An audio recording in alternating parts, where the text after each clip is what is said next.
Bonjour et bienvenue sur notre revue hebdomadaire des marchés financiers qui couvre la période du 27 mars au 3 avril 2020. Le CAC 40 a rechuté de 5% après son fort rebond de la semaine précédente. Les actions américaines ont été moins volatiles et subissent une baisse très limitée à 0,2%.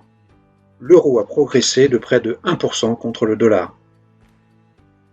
L'actualité de la semaine, c'est l'épidémie de coronavirus qui flambe aux USA. La contagion du virus explose aux USA d'autant plus rapidement que les mesures sanitaires ont tardé et ne sont pas encore prises dans certains États.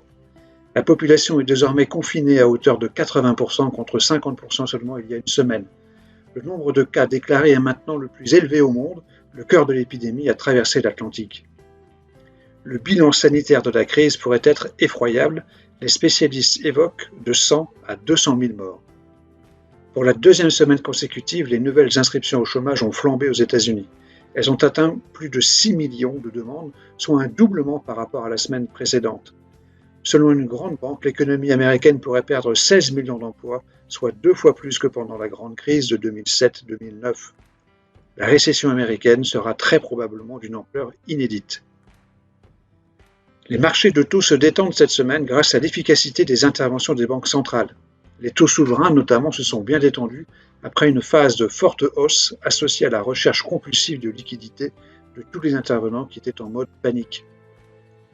Les banques centrales ont réussi à éviter une dislocation de tous les marchés. Sans leurs interventions, la crise systémique était garantie. Alors que la phase de déconfinement et de reprise progressive de l'activité est à l'œuvre, l'indice PMI officiel indique une vraie amélioration en Chine.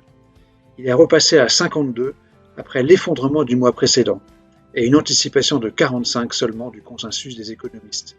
Ce chiffre inespéré est au-delà de 50 qui montrerait que la Chine a déjà renoué avec la croissance. Ce chiffre doit bien sûr être confirmé par d'autres observations.